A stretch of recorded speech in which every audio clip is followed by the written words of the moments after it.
कांग्रेस आरोप लगा रही है हिडेनबर्ग के मुद्दे को लेकर, क्या लगता है कि ये पहले जिस तरह पेगासस को लेकर इस पर हंगामा किया गया था या वही मामला है? क्योंकि कहीं ना कहीं उन्होंने आरोप लगाया था कि शेयर मार्केट में भी इसका प्रभाव पड़ेगा, जो बहुत ज्यादा नहीं। देखिए, एक बात समझना होगा, आज भारत के खिलाफ जितने भी लोग हैं देश के अंदर या देश के बाहर, कई ताकतें हैं जो भारत के विरोधी हैं और भारत के खिलाफ काम करते हैं, उनको पहचानना होगा।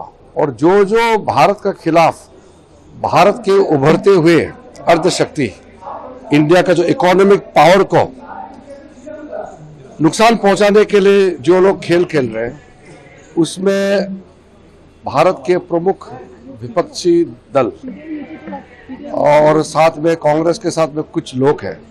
मुझे ऐसा लगता है कि कांग्रेस और उसके कुछ साथी देश को ही बर्बाद करना चाहते हैं।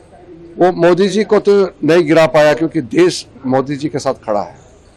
भारत के लोग मोदी जी के नेतृत्व में आगे बढ़ना चाहते हैं। चुनाव हो गए हैं, मोदी जी के नेतृत्व में सरकार तीसरी बार बन गई है। अब चुनाव नहीं जीत पाए और भारत को नुकसान पहुंचाने के लिए भारत विरोधी ताकतों के साथ काम करके भारत को नुकसान पहुंचाना चाहते हैं, हम सब जानते हैं। और ये कभी सफल नहीं कर पाएंगे क्योंकि भारत के लोग समझ चुके हैं कि देश के विरोधी कौन लोग हैं।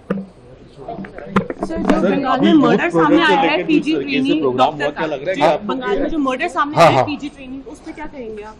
देखिए, वो वेस्ट बंगाल में जो घटना हुई है उसके लिए हमारे पार्टी के लोग भी वहाँ आवाज उठा रहे हैं और देश भर में मेडिकल फ्रेटर्निटी के जितने भी लोग हैं वो भी आवाज उठा रहे हैं। मेरे पास में उसका डिटेल नहीं है क्योंकि संबंधित मंत्री जी उसको देखेंगे, लेकिन ये तो बहुत ही डिस्टर्बिंग इंसिडेंट है।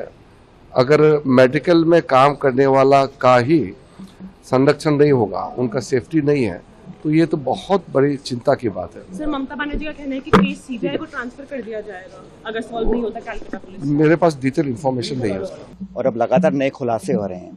ये तथ्यों के आधार पर अगर निष्पक्ष जांच नहीं होगी और वो लोग अगर संदिग्ध हैं और शक के घेरे में हैं, जो खुद जांच करते हैं या जो कानून की पालना इंश्योर करते हैं, तो फिर सच्चाई के सामने आएगी। और कांग्रेस पार्टी की जो डिमांड है बिल्कुल जस्टिफाइबल है और जेपीसी के अलावा और कोई तरीका नहीं है कि इसकी तह तक पहुंचा जाए, क्योंकि बड़े गंभीर आरोप लगे हैं। और मैं समझता हूं कि भविष्य में अर्थव्यवस्था के अंदर, निवेशकों के अंदर जो हम लोगों को कॉन्फिडेंस पैदा करना चाहिए, वो तभी हो पाएगा जब सच्चाई सामने आएगी।